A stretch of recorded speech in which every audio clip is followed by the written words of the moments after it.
I have to make a video. Just I've just found this singer, um, Tom MacDonald, and yeah, I'm so impressed with his rap. Like, I don't usually like rap. I like R&B, but when it comes to rap, I think there's a lot of songs where singers call women bitches and hoes, and they just make it so very sexual and not particularly nice. I know there was the Mafia one. I was quite impressed with his rap. I thought he was very, very good. And then I saw one where he was doing it with Eminem, and I kind of thought Eminem was better. But yeah, I've come across this one, and it's an instant, it's an obvious compare. But it's not just because he's white; it's because he touches on lots of political issues. And I know that there are a lot of rappers out there, but most don't actually touch on political issues, or they try and avoid it because they don't want to get cancelled and they don't want to get hate or stuff. But he just goes for it. He just doesn't care. He just says everything. Okay, it is all very negative, and it's all looking at the sort of negative side of things. There are loads of problems in the world, but that there's good and bad, and he seems to focus only on the bad. But there's so many people that do this. There's so many people that just focus on everything that's wrong with something. Um, but they don't actually come up with any solutions as to how to fix it or how to change it, or they don't think about things positively. They just constantly negative, negative. So I think if there was an angel of politics, it would make sense for the negative name to actually be just angel of negativity. I mean, you would have assumed that. I guess angel of negativity is kind of similar, like a male version of Rihanna, because Rihanna is like everything that's sort of negative, everything negative about Christ. But I think even my negative side is slightly positive, because I know whenever I start talking negatively, I try and come up with just trying to be strong over it and stuff, and so I feel like I can relate the way this is just pure negativity, and it is a lot, but it's disguised. It's angel of negativity, or should I say demon? I think I'm more tempted to say demon of negativity, because he that baby song where he was kind of like on standing on a crock, looking like he was affecting the baby. If it's politics, and it's people would watch it and be like, oh, that's the angel of politics affecting a baby, well, this is just going to happen. If people saw it that way, then they would be like, yeah, we see what the song is saying. But if you suddenly, and you can't really change it because it's politics, you can't change, everything, all the decisions made in politics will affect the kids, will affect the babies, it will affect everything, because how a person lives their life, it can be determined on the politics of the country and stuff. But yeah, that's only one way of looking at it. I mean, another way of looking at things is, just live your life, just try and get a good job, just focus on positivity, and then all this, everything that he's saying doesn't actually apply. Like, I reckon I could pick up every sentence that he says and be like, well, there's some truth to that, yes, but you can also say that some people aren't like that, and sometimes it doesn't. That's not the conclusion and stuff. And so I feel like I can turn a lot of things that he says into an angel of positivity if I inverted a lot of the things that he said. But yeah, I really really like him, and I think he's very good, and it is, you can relate it to Eminem, definitely. I think I might have come across this Eminem song though. I mildly remember it, and it did have the red line on it. So I think I have seen that song, but I don't think I picked up on him, or maybe I was going through a bunch of other singers at the time and listened to the song, but was had no energy for it. But yeah, I don't know. I'm really curious to know which singer I will name last. And right now, I feel like I've named them all. I can't name anymore because I don't think I've left anyone out. But then again, I didn't even know this singer until just now. So, but yeah, I definitely want him on my list. And um, yeah, I think if you were to ask me which was my favorite rapper, I would have said Eminem.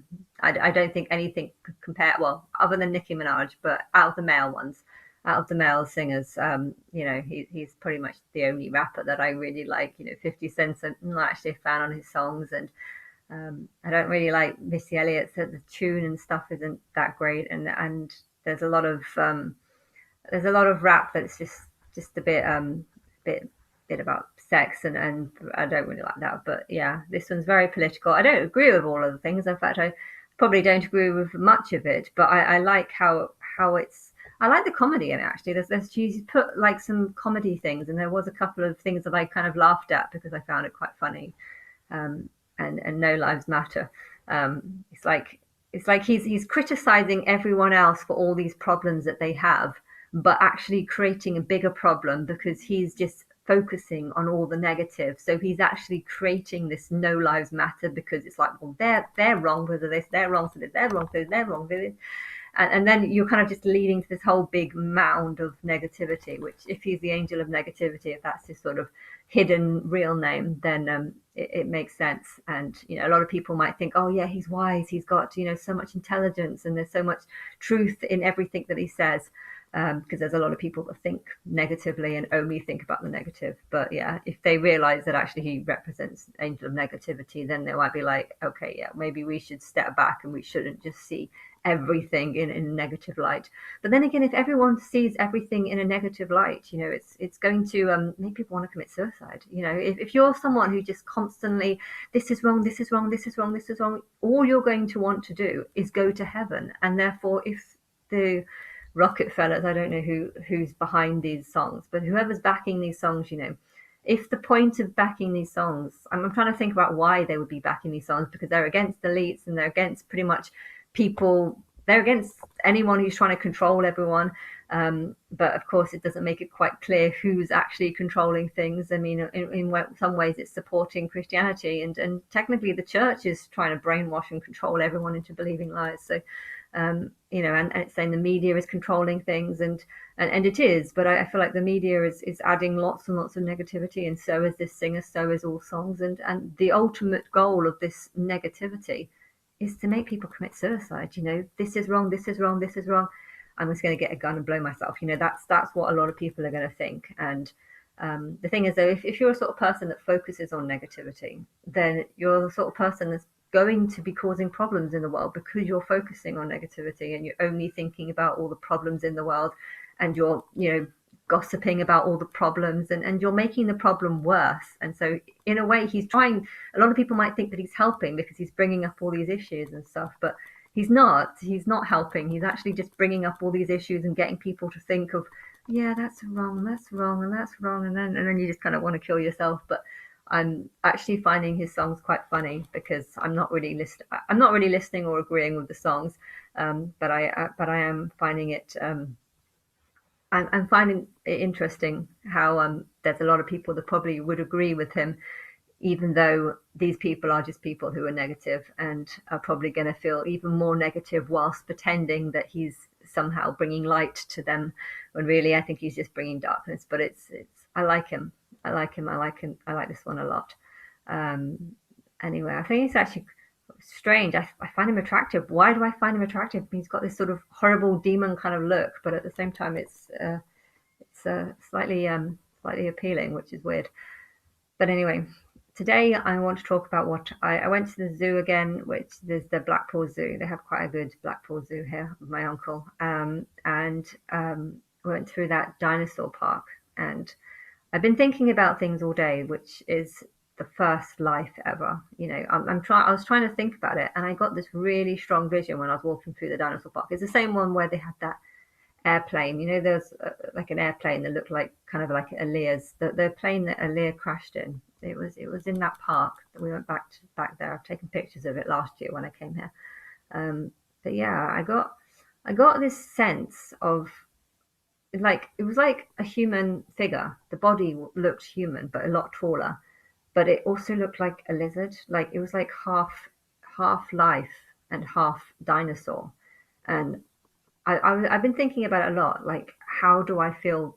I believe that the Matrix formed itself. I believe that the first atom was formed not by any design. People say that atoms can't come out of nowhere. Well, I would argue that God can't come out of nowhere. And so I think it's more likely that an atom is going to come out of nowhere, because everything starts off small and gets bigger. And so intelligence at the very, very beginning would have been nothing. It would have been nothing. And then an atom learned to form. And somehow that got repeated and repeated and repeated and repeated. And okay, time would have been very different. The sense of time would have been very different because an atom's so small. I don't know how long it would have taken, but a sense of time has been grown from this atom and how long it takes to make the atom, and then suddenly the atoms get bigger and bigger, and as more and more atoms form, we form space, and then rocks, and then rocks turn into sort of planets, I guess, and then planets get hotter and start exploding, and then you form a galaxy. And I don't know how many galaxies would have, or how many stars would have exploded or bounced together, or I don't know how it would have taken a very, very long time, but there would have been nothing here, no life, no God, no intelligence, and then it would have formed eventually into a planet or two, and then it would have happened again and again, and eventually it would have got so big that life started to form on it. This life was like insects, and these insects didn't want to die, so they somehow learnt how to come back, live in the spirit, die, their bodies die, and then get reincarnated. And then life, this the Earth would have had to, the planet with that had life on it would have had to be the same distance from the sun. There wasn't a design; it was just random coincidence. So many of these planets probably were failing. I've seen that what's it, the Antichrist song. They were trying to birth the Antichrist. This, I can't remember what it's called. The nun, first omen or something. But yeah, I feel like that's like they were trying to birth the Antichrist and they were trying to get a male. They got two females, but they kept trying to birth a male, and they kept getting deformed babies over and over again. And that's how I kind of imagine the universe. Not yeah, the universe a very, very long time ago would have kept trying to make, or just by not trying or not effort, it just keeps making these planets. And some of them would have formed life, and then a rock would have hit it and died. Some of them wouldn't have been able to. Some of them, the gravity or whatever, didn't. I don't necessarily think at the beginning there was a design. I think it was just life's need to want to survive, and the matrix sort of teaching itself how to do the first life, and then this life, I guess, would have turned into dinosaurs. That would have been the first life, but they weren't intelligent, and they would have died because of I don't think there would have been eclipses, or things wouldn't have been mathematically worked out. How many days there are in a year. Whatever would have happened, it would have just been completely random. There might have not been any moons on it, or there might have just been like loads of asteroids. There wouldn't have been any intelligence, and I think a lot of these planets would have failed to make intelligent life, and eventually, after many, many, many tries, one of them became successful, just like in that Antichrist, that First Omens video. After many, many tries of trying to make a baby that's with this beast, they had a woman mating with a beast, and they were trying to make a baby that was alive. But yeah, after many trends, some of them would have done. But yeah, I think the first intelligent life probably would have been, I guess, like Gollum, but taller and more reptilian like. And I think they might have been quite vicious. I mean, if you imagine a world that doesn't have God in it, and it's just got dinosaurs, but then these dinosaurs just live and live, and then a rock would have hit at some point. A lot of them probably would have died, and the souls would have still been inside, but the smarter souls would have come back and thought, what, we want a different way of life. And they would have, through their own will, through their own, would have tried to change the DNA, just as humans evolved from monkeys. I feel like the first planet, this is just my guess. If I was to make a film where I try and guess how the first planets would have, I guess that at the beginning it would have been like lizards evolving into humans, so they would have kind of been like scaly, like, I mean, I guess lizard people.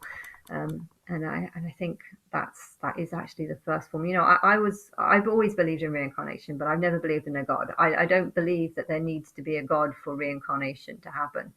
I believe that reincarnation is just life's determination to stay alive, and forming it into a spirit, but needing a body, and then it coming back, and then over time, changing it. But here we know that there's a God, because I feel like everyone on earth, well, not everyone on earth, but a lot of people on earth feel that there's a God, and they constantly are trying to seek this God. And I feel like this happens because there is a God, and things like sheep have formed, farm animals, have, chickens that make eggs and stuff. It's almost like as humans' needs have grown, there has been something that's helped provide for the needs. And we want cotton, so sheep start growing their fur and stuff. It's almost like there is a God guiding humans and giving us when we need electricity. We know we can get it, and there's something here, and I think a lot of people can feel it. Hence why we believe in a God. And I was thinking, if the first planets ever didn't have a God, because gods hadn't been formed, they hadn't evolved, there probably would have been stars in the sky, but there would have been nowhere near as many stars in the sky that we see. On Earth, you can look into get a telescope, you can see stars everywhere, so you know that the universe is really, really big. But my guess is right at the beginning, there would have been stars from all the other, attempts to make life, and failed because there wasn't actually a designer. It was just life and matrix repeating itself, and then eventually this lizards did evolve into intelligent life, but they probably would have been, how I imagine them, is there's the film Miss Pettigrew, Miss the I don't know, there's a film where there's like the Invisibles, the Unbelievables or something, the Impossible. I don't know. I can't remember what it's called. Miss Pettigrew, Miss Miss I can't say it. I don't know why have you named it such something this ridiculous name you can't name. But they have like this day that they circle over and over again, and they have these sort of monsters that are like scaly big things. But I can kind of imagine it being like that, only with sort of dinosaur, more dinosaur looking teeth and stuff. But I don't know. But that was just a vision that I saw, and I was trying to think about how the first life, the first intelligence, it would have been something like that. And I don't think people on this planet, or the life on this planet, believed in a God, because they would have been far more animalistic. They would have been far more, I guess, determined to find some sort of organization to keep to stay alive. Dinosaurs can't really think properly, but this somehow managed to learn how to think, and then they learned how to reincarnate themselves on different planets. But this wasn't good enough. They wanted better bodies, and I feel like the human DNA, the God that made me, I think the human DNA was very similar. So I think whatever human DNA she had is something that I've just passed on. So I don't think I've actually helped or done much to the DNA. I think the DNA that I have used is something that I've been, whatever I learned on the planet that I was born on, and then I've passed it on to all the others and the others. I feel like there's a big community of gods in the universe, and they've all developed. Over time we get smarter and smarter, and the human DNA has been formed from just millions of attempts. I don't know how many timelines have been formed, but it's always evolved. But at the beginning, there wouldn't have been timelines. At the beginning, religion wouldn't have existed, because the soul, the life on the planet would know that there was no God. But they would have known that there's no God because they would see that there was very little design. They probably didn't have moons with eclipses, and they probably didn't have all the things that we have here. And that sense of oneness, they probably didn't really have that. And the first stage would have been to gain this sense of oneness, and then find better bodies. And then these bodies went to other planets, but they didn't want to go back into being dinosaurs, so they found a way of creating sort of timelines where they have better life forms, and then they come down and be born into those life forms. And I believe that is the start of the universe. And then over time they've learned to form, what other creatures are there other than the reptilians. Oh, look, there's mice. Like, mice would have been one of the first, one would have been on the dinosaur planets, mice and stuff. So they would have just thought, right, we'll find a way of stopping the reptilians from being born, and focusing on the mice to give them a better chance. And then the mice turn into monkeys, and then the same sequence of how I evolved into a god is going to be played out on this timeline. And if you ever create timelines, you'll do that same sequence. And life is all about, repeating itself. Matrix is all about repeating itself. but making changes, the more the more you learn, the more smarter you get. The more smarter you get, the more changes you can make, and the better you can make a timeline, and the more complex the timeline can be. And this is just a circle of life, and I don't know how long it's been going on for, but a very, very long time is my answer.